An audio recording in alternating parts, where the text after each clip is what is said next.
ಈ ಬಾರಿ ಎರಡೂ ಪಕ್ಷದ ಕಡೆಯಿಂದ ಹೊಸಬರಿಗೆ ಅವಕಾಶ ಇದೆ, ಹೊಸಬರು ಕಣಕ್ಕೆ ಇಳ್ತಾ ಇದ್ದಾರೆ. ಸೊ ನೀವು ಹೇಗೆ ನೋಡ್ತೀರಿ ಈ ಕ್ಷೇತ್ರವನ್ನು ಅಂತೇಳಿ ಈ ಬಾರಿ? ಬಹುತೇಕವಾಗಿ ಹಿನ್ನೆಲೆ ನೋಡೋದಾದರೆ ಬಿ ಜೆ ಪಿ ಒಂದು ರೀತಿಯಿಂದ ತುಂಬ consolidated votes B J P ಪರವಾಗಿದೆ. ಆದರೆ ಕಾಂಗ್ರೆಸ್ ಅವರು ಕೂಡ ಇದೇ ರೀತಿಯಿಂದ ಒಂದು ಸಮಯದಲ್ಲಿ ಇಲ್ಲಿ ಹಿಡ್ತಾ ಇಟ್ಕೊಂಡಿದ್ರು. ಸೊ ಹಾಗಾಗಿ ಇದು ಈಕ್ವಲ್ ಅಪಾರ್ಚುನಿಟಿ ಇರುವಂಥ ಜಾಗ. ಬಟ್ ಇವತ್ತಿಗೆ ಬಿ ಜೆ ಪಿ ಮುನ್ನಡೆಯಲ್ಲಿದೆ. MLAಗಳನ್ನು ನಾವು ನೋಡ್ತಾ ಬಂದರೂ ಕೂಡ ಒಳ್ಳೆ ಮಾರ್ಜಿನ್ಸಿಂದ ಗೆಲ್ತಾ ಬಂದಿದ್ದಾರೆ. ಅದೇ ಕಾಂಗ್ರೆಸ್ ಕಡೆ ಗೆದ್ದಿದ್ದವರು ಜಾಸ್ತಿ ಅಂತರದಿಂದ ಗೆದ್ದಿಲ್ಲ.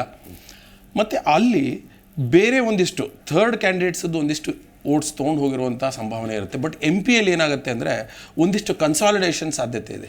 ಹಾಗಾಗಿ ಇನ್ ದ ಮೀನ್ ಟೈಮ್ ಮೊದಲಿರುವ MP ಈಗ ನಮ್ಮ ಕಟೀಲ್ ಅವರು ಏನಿದ್ರು ಅವ್ರನ್ನ ಬದಲಾಯಿಸಬೇಕು ಅಂತ ಕೂಗು ಬಿ ಜೆ ಪಿಯಲ್ಲಿ ಇತ್ತು. ಅದಕ್ಕೆ ಸ್ಪಂದಿಸಿದ್ದಾರೆ.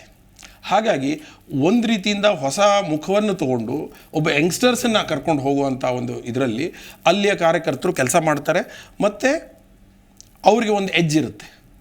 ಆದರೆ ಇಂಥಲ್ಲಿ ಬೇರೆ ಯಾವುದೇ ರೀತಿಯ ತುಂಬ ಪರಿಣಾಮಕಾರಿ ಬದಲಾವಣೆ ಆಗುವಂಥ ಇಲ್ಲ ಒಂದು ಶಾಕ್ ಕೊಡುವಂಥ ಯಾವುದೇ ರೀತಿಯ ನಮಗೆ ಕಂಡು ಬರ್ತಾ ಇಲ್ಲ. ಆದರೆ ಕಾಂಗ್ರೆಸ್ ಸಪೋರ್ಟರ್ಸ್ ಏನು ಕಡಿಮೆ ಇಲ್ಲ. ಅವ್ರದ್ದು ಏನೊಂದು 30 to 35% ವೋಟರ್ಸ್ ಯೂಶ್ವಲಿ, ಅಂದರೆ out of the votes, not the entire population I am trying to tell. ಅವರು ಅಂದರೆ consistently they have voted for Congress in MP election. So ಅವ್ರದ್ದು ಕೂಡ ಗಟ್ಟಿಯಾಗುತ್ತೆ. They are trying to reconsolidate. ಇದರಲ್ಲಿ SDPI ಇಲ್ಲ ಇತರೆ ಕಾಂಗ್ರೆಸ್ಸಿನ ಓಟನ್ನು ಒಡೆಯುವಂಥ ಸಾಧ್ಯತೆ ಇರುವಂಥ ಕ್ಯಾಂಡಿಡೇಟ್ಸು ಯಾರಿದ್ದಾರೆ ಅನ್ನೋದು ನಮ್ಗೆ ಇನ್ನೂ ಅಪ್ಡೇಟ್ ಸಿಕ್ಕಿಲ್ಲ. ಯಾಕೆಂದರೆ ಇವಾಗಲಿನ ಫೈನಲ್ ನಾಮಿನೇಷನ್ ಪೇಪರ್ಸ್ ಫೈಲ್ ಆಗಿದೆ. ಇನ್ನೂ ವಾಪಸ್ ತಗೊಳ್ಳುವಂಥ ಸಂದರ್ಭ ಇದೆ. ಸೊ ಕೆಲಸ ಮಾಡ್ತಾ ಇರ್ತಾರೆ ಕಾಂಗ್ರೆಸ್ ಅವರು ಕೂಡ. ಇದು ಈ ವಿಚಾರ ಚೆನ್ನಾಗಿ ಗೊತ್ತಿದೆ.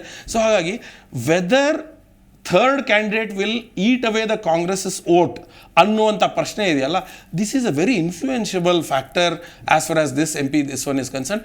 Else Congress has BJP has an edge over Congress, but Congress will have to work something. ಮತ್ತು ಇದು ಒಂದು ಕ್ಷೇತ್ರ ಹೇಗಿದೆ ಅಂದರೆ BJPಯ ಕೈ ಮೊದಲೇ ಹಿಡಿದಿರೋದು.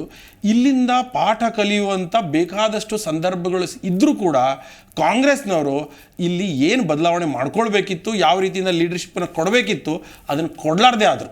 ಹಾಗಾಗಿ Congress has to buckle up their belts this time. Zee Kannada news ಈಗ ನಿಮ್ಮ ಮನೆಯಲ್ಲೇ ನೋಡಿ. ಎಲ್ಲ ಕೇಬಲ್ಗಳಲ್ಲಿ ಈಗ ಲಭ್ಯ. Sun Direct 292, Jio TV 1334, U digital 162, city cable 51, GTPL 17, Abhishek cables 821, rock line telecommunication 51, Shri Basaveshwara number 60, Vinayaka digital number 53, in digital number 896ರಲ್ಲಿ. ನಿಮ್ಮಿಸ್ತದ ಜಿ ಕನ್ನಡ ನ್ಯೂಸ್ ನೋಡಿ ಆನಂದಿಸಿ.